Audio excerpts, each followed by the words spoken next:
Hey, what's good, everyone? This is Adnan Raiti in the clutch, and as a Miami Heat fan, this does pain me to bring this news, but I like to be as objective and as non-biased as possible, and I'm referring to the fact that the Cleveland Cavaliers have swept the Miami Heat 4-0 in a dominating, clean sweep fashion. Like, they took care of the Heat in embarrassing ways for Miami themselves.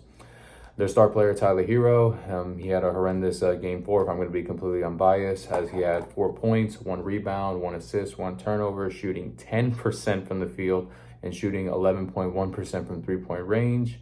And overall, this postseason, this first round, he has averaged 17.8 points per game, 3.5 rebounds, 2.8 assists, 0.5 steals, while shooting 41.5% from the field, 31% from three-point range, and having 2.3 turnovers. Now, I'm not going to be completely negative on here. I mean, I will give Tyler Herro some credit and some positivity, as he was an all-star this season.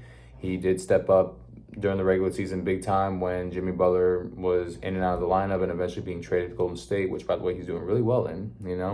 And it's just came down to when Darius Garland just said, all we need to do is just pick on Tyler Herro, and we shut them down, the Heat. And that's exactly what he did. That's what the Cavaliers did. They just exposed Tyler Herro, what he's weak at, and the Heat had nothing to go about it because they need star players, they need depth, and the Heat barely have any depth because of the amount of injuries and the amount of lack of talent compared to the top teams in the league. Like, if we're talking the Eastern Conference only, compared to the Boston Celtics, the Cleveland Cavaliers, the New York Knicks, the Heat are just not within that weight class, unfortunately.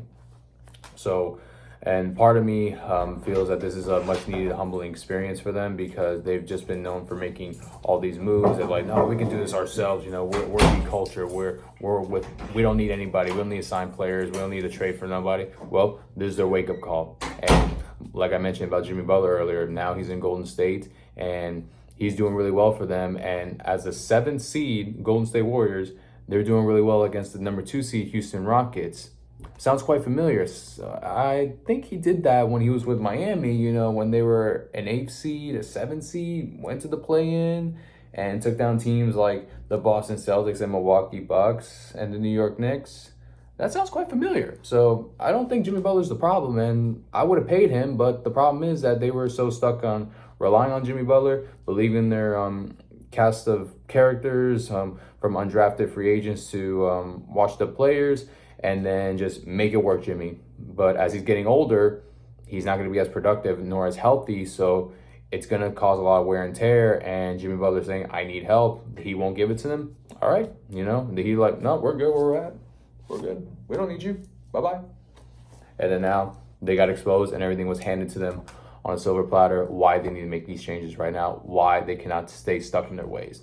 The best teams, the best successful businessmen, the best people in the world who are innovative, they're always adaptable. And the Heat failed to realize that they need to adapt to today's game and today's system. They can't just rely on what worked a decade or 2 decades ago, because that's outdated in today's day and age. That applies to sports, business, and even entertainment overall, like in the music industry, in the film industry. It's all about adaptability and being able to improve on themselves, because if you keep just staying the same way and sticking to your own ways, you're never going to succeed, and eventually you're going to fall out of line in life. And that's exactly what the Miami Heat are experiencing right now. So it is what it is on this part, but hopefully this will make Pat Riley and Eric Spoelstra be like, all right, we need to make moves, we need to sign people, we need to give help to Bam Adebayo and Tyler Herro in this case, or if they're trying to trade them, get an established star player who has proven that he can take this team further in the playoffs than before, while still in their prime. So we'll see what happens from the Heat's part. But talking about from a positive perspective, looking at the Cleveland Cavaliers, I mean, they have just put on an absolute clinic. It has been expected. The Cleveland Cavaliers, they're the number 1 seed. They're led by an amazing head coach in Kenny Atkinson, who is known for elevating their teams wherever he's at. Look at, for example, when he was with the Brooklyn Nets, when they had D'Angelo Russell. That team for many years was a poverty franchise ever since the Kevin Garnett and Paul Pierce trade.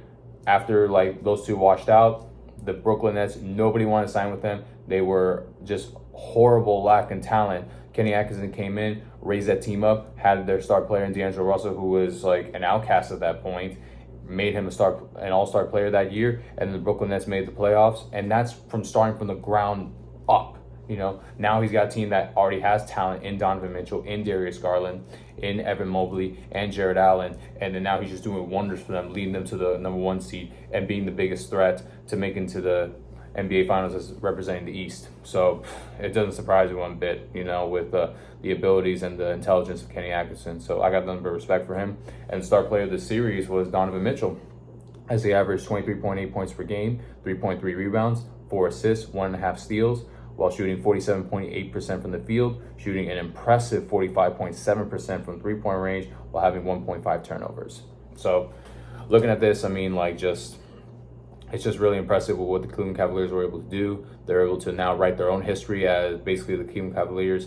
Their history has always been LeBron. Well, now they're starting to make their own history with Darius Garland and Donovan Mitchell. Now, speaking on Darius Garland, who was the one that made the infamous statements in his interview, so I'm going to just pick on Tyler Herro and go from there. He was out with a toe injury these past 2 games, but he is an amazing player. He has helped carry this Cavaliers team to huge stardom, him and Donovan Mitchell. So they're going to be a powerful duo to watch, especially the rest of the playoffs, especially with Darius Garland hopefully soon coming back from his toe injury. And Cleveland Cavaliers, now they take care of the Miami Heat. They're going to face the winner of the Milwaukee Bucks or Indiana Pacers series, which is starting to look like it's the Pacers at the moment, but you never know. Let's see what Giannis can do. And I want to ask, are the Cleveland Cavaliers, are they the favorites in the East, or is it still going to be through Boston? Because Boston Celtics, they are the defending champions, and they are taking care of business themselves with the Orlando Magic, but just the fact that they got the championship experience, they've been in the finals before, talking about back in 2022, and then also being up there with the Miami Heat when they had Jimmy Butler. They're used to these intensive playoff moments. So I don't know if the Cleveland Cavaliers are fully ready for that yet, but it's going to be a huge grudge match between the Cavs and the Celtics once again to renew their rivalry. So let me know what you guys think, Heat fans. How do you feel about this season overall? Do you believe the Heat should make changes, and if so, who? Who should they sign? Who should they trade? And is it a good experience for them to be humble? Because I personally feel this is part of me feels like they needed this so they can stop with this whole Heat culture. We can do it within ourselves. So I'm partially glad that this happened. Not that I want them to lose, but I'm thinking long term because I want them to win championships.